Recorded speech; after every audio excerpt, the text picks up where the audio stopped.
Assalamualaikum warahmatullahi wabarakatuh. Kami dari kelompok 3 akan membahas mengenai pemakaian kata dan huruf. Adapun anggota dari kelompok 3 yaitu yang pertama ada Rahmat Rivaldi Hidayat, yang kedua ada Febrina Rahmadani, yang ketiga ada Zahratun Muhtarisatul Iktiromah. Adapun indikator materi yang akan dibahas, yang pertama, mahasiswa mampu memakai huruf dengan benar. Yang kedua, mahasiswa mampu menggunakan huruf kapital dan miring dengan benar. Kemudian yang ketiga, mahasiswa mampu menulis kata dengan benar. Untuk materi pemakaian huruf akan dijelaskan oleh saya sendiri. Yang pertama ada huruf abjad. Teman-teman juga tahu huruf-huruf abjad itu ada 26 huruf yang terdiri dari A sampai Z. Kemudian ada huruf vokal. Dari huruf abjad tadi ada yang namanya huruf vokal. Huruf vokal ini ada A, E, I, O, dan U. Untuk huruf vokal A, pada posisi awal ada alur, ada kata alur. Untuk posisi tengah ada ban, ada kata ban. Kemudian di posisi akhir ada kata lupa. Nah, untuk E di posisi awal ada enak, ember, dan emas. Nah, untuk E sendiri bunyinya berbeda-beda. Nah, ada di posisi tengah ada petak, pendek, dan kena, bukan kena. Nah, kemudian ada di posisi akhir ada sore dan tipe, bukan tipe. Nah, untuk tanda aksen ini untuk keperluan pelafalan kata yang benar. Tanda aksen dapat digunakan jika ejaan kata menimbulkan keraguan. Nah, contohnya di mana kecap itu dibuat. Kemudian yang kedua ada coba kecap dulu makanan itu. Kecap dan kecap berbeda bunyinya. Kemudian ada I itu terdiri dari kata ini, pinjam, dan murni. Kemudian ada O, di posisi awal ada obat, kemudian kota, dan radio untuk di posisi akhir.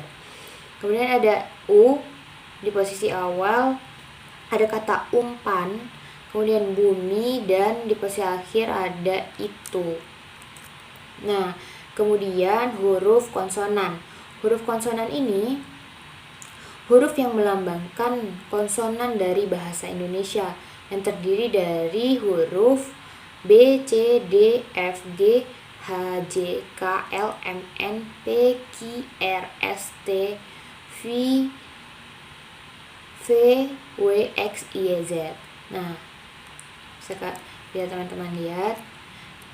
Nah, untuk K di sini melambangkan bunyi hamzah.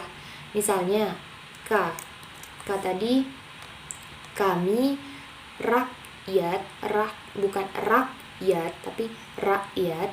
Jadi K-nya itu dijadikan huruf hamzah. Jadi bacanya rakyat. Terus di posisi akhir ada bapak, bukan bapak, jadi bapak. Nah, kemudian ada huruf diftong. Huruf diftong dalam bahasa Indonesia dilambangkan dengan ai, au, e, dan oi. Nah, di posisi awal ada ai. Untuk ai di posisi ada aileron, kemudian di posisi tengah ada malaikat, dan di posisi akhir ada pandai. Kemudian ada au, bacaannya bukan au tapi au. Nah, untuk katanya di posisi awal ada aula, di posisi tengah ada kata saudara, di posisi akhir ada kata harimau. Kemudian ada eigendom, geyser, dan survei. Kemudian ada oi, boykot, dan ambon untuk di posisi akhir. Nah, contohnya lagi mulai dilafalkan mulai, bukan mulai. Jadi pakai i bukan pakai y. Jadi mulai. Kemudian ada kata bau, dilafalkan bau, bukan bau. Kemudian ada gabungan huruf konsonan. Gabungan huruf konsonan ini terdiri dari KH, NG, NY, dan SY. Masing-masing melambangkan satu bunyi konsonan. Nah, KH itu bunyinya menjadi ke, kemudian NG jadi eng, kemudian NY jadi nye, kemudian SY jadi she. Nah, di posisi awal untuk ke ada khusus, kemudian di posisi tengah ada kata akhir, kemudian di posisi akhir ada tarikh. Nah, untuk eng di posisi awal ada kata ngilu, di posisi tengah ada kata bangun, dan di posisi akhir ada kata senang. Untuk nye di posisi awal ada kata nyata, di posisi tengah ada banyak, dan untuk yang she di posisi awal ada syarat, kemudian di posisi tengah ada kata isyarat, dan di posisi akhir ada kata arashi. Nah, untuk materi pemakaian huruf kapital dan huruf miring akan dijelaskan oleh Saudari Zahratul Muhtarisatun Ihtiramah. Ini saya akan menjelaskan materi yang kedua, yaitu tentang pemakaian huruf kapital dan huruf miring. Yang pertama yaitu huruf kapital atau huruf besar. Nah, huruf kapital atau huruf besar ini dipakai sebagai huruf pertama pada awal kalimat. Misalnya, dia mengantuk. Nah, di sini kita lihat bahwa huruf pertamanya D ditulis dengan huruf kapital atau huruf besar. Kemudian yang kedua itu ada apa maksudnya. Nah, itu juga ditulis dengan huruf besar, huruf A-nya. Kemudian huruf kapital dipakai sebagai huruf pertama petikan langsung. Contohnya, adik bertanya, kapan kita pulang? Nah, di sini ada tanda petik. Nah, huruf setelah tanda petik pertama itu harus ditulis dengan huruf besar. Seperti kata kapan, di sini huruf K-nya ditulis dengan huruf besar. Begitu pula contoh yang kedua. Kemudian, huruf kapital dipakai sebagai huruf pertama dalam ungkapan yang berhubungan dengan nama Tuhan dan kitab suci, termasuk kata ganti untuk Tuhan. Nah, contoh yang nama Tuhan itu ada Allah. Kemudian kitab suci ada Al-Quran, ada Alkitab. Kemudian ada kata ganti untuk Tuhan. Itu bisa seperti yang maha kuasa. Kemudian bimbinglah hambamu. Nah, di sini mu ini M-nya ditulis dengan huruf kapital, huruf M-nya. Kemudian selanjutnya huruf kapital dipakai sebagai huruf pertama, nama gelar, kehormatan, keturunan, dan keagamaan yang diikuti nama orang. Contohnya, Mahaputra Yamin. Nah, di sini Mahaputra merupakan sebuah gelar di mana huruf M-nya itu ditulis dengan huruf kapital. Dan dengan syarat harus diikuti dengan nama orang. Nah, di sini diikuti dengan nama orang yaitu Yamin. Kemudian ada Sultan Hasanuddin. Kemudian ada Haji Agus Salim, Imam Syafi'i, dan Nabi Ibrahim. Kemudian huruf kapital ini tidak dipakai sebagai huruf pertama nama gelar kehormatan, keturunan, dan keagamaan yang tidak diikuti nama orang. Jadi ketika gelar kehormatan, keturunan, dan keagamaan ini tidak diikuti nama orang, maka dia ditulis dengan huruf kecil seperti biasa, tidak menggunakan huruf kapital atau huruf besar. Contohnya di sini, dia baru saja diangkat menjadi sultan. Nah, S di sini dia ditulis dengan huruf kecil. Kemudian huruf kapital dipakai sebagai huruf pertama unsur nama jabatan dan pangkat yang diikuti nama orang atau yang dipakai sebagai ganti nama orang tertentu, nama instansi, atau nama tempat. Nah, contohnya yang seperti nama jabatan, ada Wakil Presiden Adam Malik.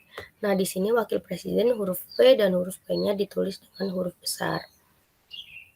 Kemudian atau dipakai sebagai pengganti nama orang tertentu, nama instansi atau nama tempat.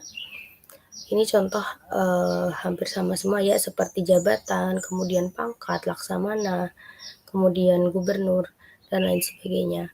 Kemudian huruf kapital ini tidak dipakai sebagai huruf pertama nama jabatan, pangkat yang tidak diikuti nama orang atau nama tempat. Jadi seperti halnya gelar kehormatan tadi, di sini pula ketika nama jabatan atau pangkat ini tidak diikuti nama orang atau nama tempat, maka dia ditulis seperti biasa dengan huruf kecil. Contohnya, siapa gubernur yang baru dilantik itu? Nah, di sini kata gubernur, G-nya ditulis dengan huruf kecil karena tidak diikuti dengan nama orang. Kemudian, huruf kapital dipakai sebagai huruf pertama unsur-unsur nama orang. Contoh, Amir Hamzah, Dewi Sartika. Nah, di sini nama orang itu huruf depannya atau huruf pertamanya itu ditulis dengan menggunakan huruf kapital. Kemudian, huruf kapital tidak dipakai sebagai huruf pertama nama orang yang digunakan sebagai nama jenis atau satuan ukuran. Contohnya, 10 volt, 5 ampere. Nah, volt dan ampere di sini juga merupakan nama orang, akan tetapi di sini dia digunakan sebagai nama jenis atau nama atau satuan ukuran. Misal volt itu ukuran dari tegangan. Nah, di sini dia digunakan sebagai satuan ukuran, maka voltnya itu V-nya ditulis dengan huruf kecil. Oke, selanjutnya huruf kapital dipakai sebagai huruf pertama nama bangsa, suku bangsa, dan bahasa. Contohnya, bangsa Indonesia, I-nya ditulis dengan besar.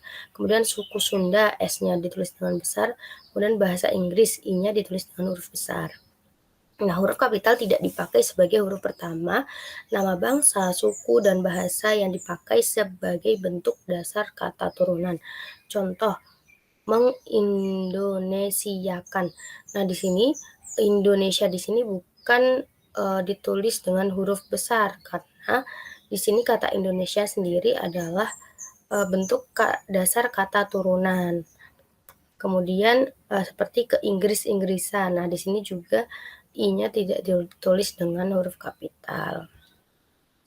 Kemudian huruf kapital dipakai sebagai huruf pertama nama tahun, bulan, hari, hari raya, dan peristiwa sejarah. Contoh bulan Agustus, A-nya ditulis besar. Kemudian ada hari Natal, bulan Maulid, dan seterusnya. Kemudian huruf kapital ini tidak dipakai sebagai huruf pertama peristiwa sejarah yang tidak dipakai sebagai nama. Contoh, Soekarno dan Hatta memproklamasikan kemerdekaan bangsanya. Nah, di sini peristiwa sejarah misal proklamasi, akan tetapi dia itu tidak dipakai sebagai nama, seperti halnya misal bulan Maulid. Nah, bulan Maulid di sini kan dia dipakai sebagai nama. Maka ini ditulis dengan huruf kapital. Akan tetapi di sini memproklamasikan kemerdekaan bangsanya. Nah, di sini kata-kata proklamasi di sini tidak digunakan sebagai nama, akan tapi sebagai kata kerja. Berbeda dengan proklamasi kemerdekaan Indonesia, ini jelas sebagai nama. Kemudian, huruf kapital dipakai sebagai huruf pertama nama geografi. Contoh Asia Tenggara, Kali Brantas, kemudian Banyuwangi, ada Danau Toba. Nah, itu dia huruf pertamanya ditulis dengan huruf kapital. Kemudian huruf kapital tidak dipakai sebagai huruf pertama istilah geografi yang tidak menjadi unsur nama diri. Contoh, berlayar ke Teluk. Nah, di sini kan Teluk memang sebuah istilah geografi, akan tetapi dia tidak sebagai unsur nama diri, maksudnya itu tidak ada keterangan teluk apa gitu. Misal kalau di sini ada Danau Toba gitu, nah itu jelas sebagai unsur nama gitu, akan tapi di sini hanya berlayar ke teluk, maka teluknya itu tidak ditulis dengan huruf kapital T-nya. Kemudian huruf kapital tidak dipakai sebagai huruf pertama nama geografi yang digunakan sebagai nama jenis. Misal garam Inggris, gula Jawa. Nah, di sini Inggris I-nya tidak ditulis besar karena dia digunakan sebagai jenis, yaitu salah satu jenis dari garam. Kemudian huruf kapital dipakai sebagai huruf pertama semua unsur nama negara, lembaga pemerintah dan ketatanegaraan, serta nama dokumen resmi kecuali kata seperti dan. Misal, Republik Indonesia. Nah, R-nya ditulis besar, I-nya juga ditulis besar atau kapital. Karena tapi di sini ada yang ada contoh dan, misal Departemen Pendidikan dan Kebudayaan. Nah, di sini maka dan-nya itu tidak ditulis kapital.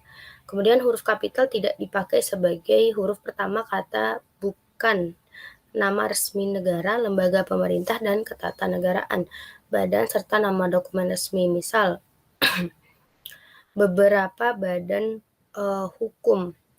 Nah, di sini badan hukum memang nama lembaga, akan tetapi dia itu tidak seperti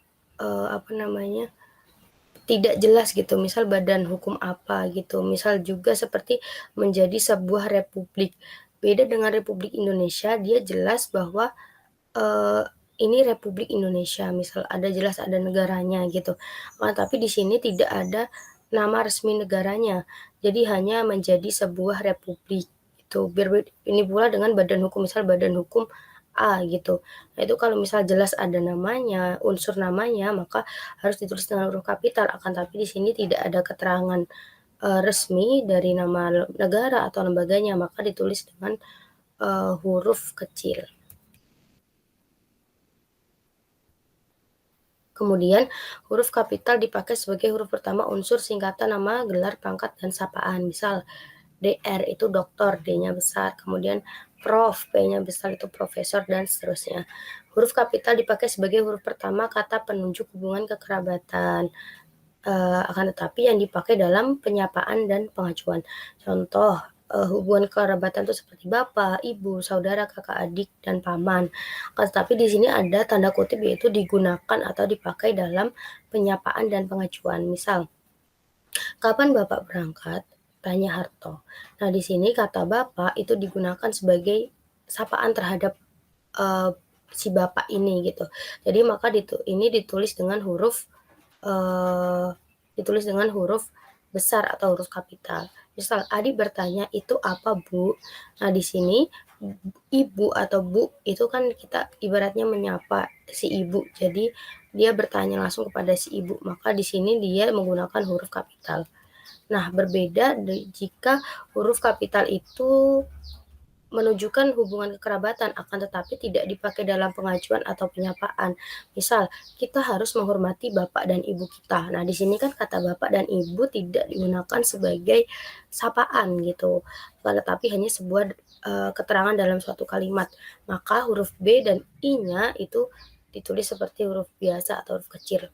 Nah, huruf kapital juga dipakai sebagai huruf pertama kata ganti Anda. Seperti sudahkah Anda tahu? Nah, itu Anda di sini A-nya ditulis dengan huruf kapital. Nah, yang selanjutnya itu ada huruf miring. Nah, huruf miring dalam cetakan dipakai untuk menuliskan nama buku, majalah, dan surat kabar yang dikutip dalam tulisan. Contoh, majalah bahasa dan kesusastraan, surat kabar suara karya. Nah, di sini nama surat kabar, nama majalahnya ditulis dengan huruf kapital, kecuali dan itu D-nya pasti ditulis dengan huruf kecil. Kemudian huruf miring dalam cetakan dipakai untuk menegaskan atau mengkhususkan huruf bagian kata, atau kelompok kata. Misal, di sini huruf pertama kata abad ialah A. Nah, di sini dia menegaskan bahwa huruf pertama dari kata abad itu adalah A gitu. Jadi mengkhususkan huruf itu A, kemudian menegaskan atau mengkhususkan kata, misal abad itu, maka di sini dia ditulis dengan huruf miring. Kemudian huruf miring dalam cetakan dipakai untuk menuliskan kata nama ilmiah atau ungkapan asing, kecuali yang telah disesuaikan ejaannya. Misal, nama ilmiah dari buah manggis ialah Carcinia mangostana. Nah, di sini ini kan nama ilmiah dari buah manggis, maka harus ditulis dengan miring. Kecuali telah disesuaikan ejaannya. Kalau misal sudah ikut dalam bahasa Indonesia, maka dia tidak lagi ditulis dengan huruf miring. Catatan, dalam tulisan tangan atau ketikan, huruf atau kata yang akan dicetak miring diberi satu garis di bawahnya. Mungkin sekian materi dari saya, akan dilanjutkan oleh rekan saya selanjutnya. Selanjutnya saya akan menjelaskan tentang penulisan kata yang benar. Nah, untuk menuliskan kata yang benar itu, kita harus mengetahui unsur-unsur yang terkandung dalam kata. Unsur-unsur tersebut adalah yang pertama, kata dasar, kedua, kata turunan, ketiga, kata ulang, keempat, gabungan kata, kelima, kata ganti ku, kau, mu, dan nya, keenam, kata depan di, ke, dan dari, yang ketujuh, kata si dan sang, kedelapan, partikel, kesembilan, singkatan dan akronim, 10, angka dan lambang bilangan. Nah, kalau yang pertama itu ada kata dasar. Kata ini kata yang biasa kita tulis sebagai satu kesatuan ya, kata-kata normal lah. Kayak misalnya, ibu percaya bahwa engkau tahu. Yang kedua ada kantor pajak penuh sesak. Yang ada juga buku itu tebal. Itu kan dia satu-satuan. Jadi ya nggak ada yang aneh-aneh, nggak ada yang ditambah, nggak ada yang ditambahin yang lain, nggak ada yang apa diulang gitu ya, normal aja. Nah, selanjutnya ada kata turunan. Nah, kata turunan ini dibagi banyak lagi. Yang pertama ada kata imbuhan. Misalnya bergeletar. Nah, ber itu adalah imbuhan yang bisa ada di awalan, sisipan atau akhiran. Nah, kalau bergeletar itu dia di awalan, dikelola juga di awal. Penetapan itu di akhir, ditengok juga di depan gitu. Nah, yang selanjutnya ada kata bentuk dasar berupa gabungan kata. Misalnya bertepuk tangan, itu kan dia gabungan kata, garis bawahi, nah, gabungan kata. Jadi ada imbuhan gitu kayak garis bawahi i, bertepuk tangan ber, menganak sungai meng, sebarluaskan kan. Nah, yang ketiga ada jika bentuk dasar berupa gabungan kata awalan dan akhiran. Kayak misalnya imbuhannya itu dia ada dua, ada awalan dan akhiran, kayak misalnya menggaris bawahi kan itu ada meng sama i dari kata garis bawah, terus menyebarluaskan dari kata sebar luas, dilipat gandakan dari lipat ganda, penghancur leburan dari hancur lebur. Nah, ini ya gabungan gitu kan, selain kata gabungan awal dan akhiran juga digabung sama gabungan kata gitu, jadi kan ya dua kata jadi satu dan dikasih imbuhan gitu. Nah, yang keempat ada jika salah satu unsur gabungan kata dipakai dalam kombinasi. Misalnya, adipati, antar kota, anumerta, pramuniaga, transmigrasi. Jadi kayak eh gabungan kata itu dipakai untuk kombinasi ya kan, kayak adipati, antar kota, anumerta, pramuniaga, transmigrasi gitu. Tapi ada catatan, jika bentuknya diikuti oleh huruf kapital ditulis non Indonesia dan non Afrikanisme, itu contohnya. Jadi kayak misalnya kita ingin menulis eh, kata turunan yang diikuti oleh huruf kapital, itu harus kita kasih strip di belakang kata non, kata non, kata apa namanya, kata turunannya gitu. Kan dia eh, ada huruf kapital sehingga harus diberikan strip gitu sebagai penghubung. Nah, yang kelima ada jika kata maha sebagai unsur gabungan diikuti oleh esa dan kata yang bukan dasar ditulisnya itu kayak seperti ini. Mudah-mudahan Tuhan yang Maha Esa melindungi kita. Ini kayak Maha Esa. Nah, M sama E-nya besar gitu. Karena dia kata khusus lah gitu. Makanya kan nih, marilah kita bersyukur pada Tuhan yang Maha Pengasih. Nah, gitu. Ini dia juga sama kayak Maha Esa tadi. Harus dikasih kapital di awal hurufnya, awal katanya lah. Selanjutnya ada kata ulang. Nah, ini kata ulang ya, kata hubung. Jadi kayak kata-kata yang ditulis ulang dan menggunakan kata hubung ya, kayak yang tadi yang hubung untuk imbuhan dengan huruf kapital gitu. Nah, ini kan kayak anak-anak, buku strip buku, tunggang strip lunggang, mata strip mata, hati strip hati, dan seterusnya gitu. Selanjutnya ada gabungan kata. Gabungan kata yang lazim disebut kata majemuk. Misalnya duta besar, kambing hitam, kereta api cepat luar biasa, persegi panjang, rumah sakit umum. Nah, itu kayak gabungan kata yang disebut yang apa yang biasa kita sebut lah. Terus ada namanya gabungan kata yang menimbulkan kesalahpengertian, misalnya alat pandang dengar, anak istri saya, mesin hitung tangan, ibu bapak kami, watt jam. Makanya itu harus diberikan kata apa ya? Kata hubung lah. Makanya dia dikasih strip agar kita tahu itu kalau itu pengertiannya berbeda gitu. Lalu yang ketiga ada gabungan kata serangkai, misalnya acap kali, silaturahmi, ada kalanya, saripati, sebagaimana, wassalam, halal bihalal, beasiswa, mangkubumi. Nah ini kan gabungan kata tapi dia masih dalam satu serangkai gitu. Jadi makanya kita tulisnya satu kata aja gitu. Nah yang selanjutnya ada kata ganti ku, kau, mu, dan nya. Nah kata ganti ini cuma dibagi kayak ku dan kau, dan ada ku, mu, dan nya. Kalau ku dan kau itu ditulis serangkai dengan kata mengikutinya. Kalau ku mudanya ditulis dengan kata yang mendahulunya. Misalnya, nih kalau yang ku, buku yang ku miliki boleh ku ambil. Nah, kan taruh depan. Terus yang bukuku, bukumu, dan bukunya tersimpan di perpustakaan. Nah, itu taruh di belakang. Alias kata yang mendahulunya itu di depan. Gitu. Makanya perbedaannya di situ. Jangan sampai terbalik lah ya. Terus ada namanya kata depan di, ke, dan dari. Kata depan di, ke, dan dari ditulis terpisah kecuali gabungan kata yang sudah dianggap sebagai suatu kata seperti kepada dan daripada. Nah, itu kan kalau kepada dan daripada dia hitungannya sudah sebagai satuan kata.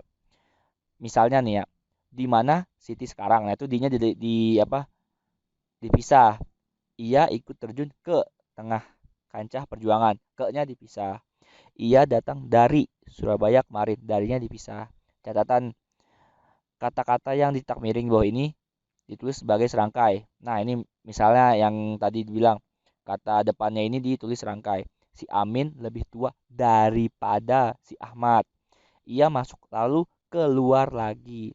Surat perintah itu dikeluarkan di Jakarta tanggal 11 Maret 1966. Nah, itu kan dikeluarkan dan di Jakartanya berbeda kan. Nah, karena kalau yang dikeluarkan itu sudah dianggap satu kata gitu. Kalau di Jakarta dia dua kata maksudnya begitu.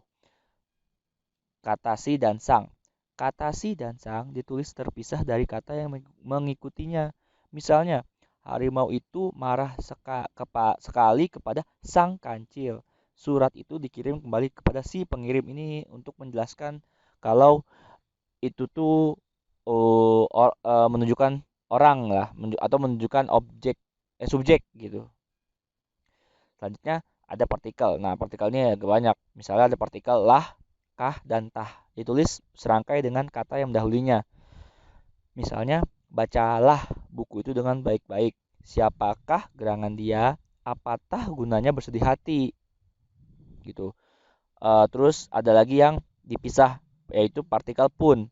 Misalnya, apapun yang dimakannya, ia tetap kurus. Nah, ini harus diperhatikan karena biasanya kita menulis apapun itu disambung, padahal seharusnya dipisah gitu. Catatan. Nah, kelompok yang lazim diangkat padu, misalnya adapun, andaipun, kendatipun, biarpun, dan seterusnya. Itu pun yang sudah apa ya? Sudah satu kesatuan lah. Ya, jadi bisa dibilang emang itu satu kata. Sedangkan kalau yang apapun ini dia dua kata. Walaupun punnya ini cuma partikel sehingga nggak memiliki arti yang apa ya? Arti yang sebenarnya gitu. Terus ada partikel per yang berarti mulai, demi, dan tiap. Itu terpisah. Misalnya pegawai negeri mendapat kenaikan gaji per 1 April. Itu bisa ditulis juga misalnya gini. Pegawai negeri mendapat kenaikan gaji mulai 1 April. Harga kain itu Rp2.000 per helai. Bisa juga ditulis harga kain itu Rp2.000 tiap helai. Nah, itu kan kayak kata ganti lah hitungannya masih per ini. Gitu. Selanjutnya ada singkatan dan akronim. Singkatan nama orang, nama gelar, sapaan, dan jabatan atau pangkat diikuti dengan titik. Nah, misalnya kayak Yamin ini kan muhnya basis singkatan dari Muhammad Yamin. Terus MSC, Master of Science. Nah kan dia M-nya ini master, SC ini science. Nah gitu. Makanya dia dititik karena kalimatnya eh, dua gitu. SE, sarjana ekonomi. Nah itu kan dia tuh setiap kata dia dibeli titik. Terus BPK titik Bapak. Nah ini kan Bapak ya yang biasa ada surat-surat gitu. Terus selanjutnya singkatan nama resmi lembaga pemerintahan, badan atau organisasi. Misalnya ya kayak ini DPR, PGRI, GBHN, SMP, PT, KTP ini kan ya singkatan yang udah kita sering kenal lah. Itu kan ya dari lembaga, badan atau organisasi ya kan. Makanya ditulisnya eh, apa namanya ya, ditulis huruf awal dari setiap kata gitu. Singkatan umum yang terdiri dari 3 huruf atau lebih. DLL dan lain-lain, DSB sebagainya, halaman, HLM. Terus bandingkan A titik N atas nama, DA dengan alamat, dan SD sampai dengan. Nah, ini kan beda tuh. Nah, kalau yang bawah itu dia singkatan dua kata. Nah, yang atas ini dua huruf, yang atas ini 3 huruf gitu. Kayak beda. Lalu ada namanya singkatan untuk lambang kimia, satuan ukuran, dan mata uang. Misalnya TNT, yaitu berarti trinitoloen. CM yang berarti cm. KVA, KVA yang berarti kilovolt ampere. Rp 5.000 atau Rp5.000 gitu. Itu kan mata uang, satuan ukuran sama lambang kimia. Terus ada namanya akronim atau yang bisa disebut nama dari yang berupa huruf awal dari kata. Makanya kayak yang tadi singkatan tapi ini akronim. ABRI, Angkatan Bersenjata Republik Indonesia. LAN, Lembaga Administrasi Negara. SIM, Surat Izin Mengemudi. Akronim gabungan suku kata ya. Ini yang kita ambil itu suku katanya kayak AKABRI, Angkatan Akademi Angkatan Bersenjata Republik Indonesia, IWAPI, Ikatan Wanita Pengusaha Indonesia, dan seterusnya. Lalu singkatan dan akronim.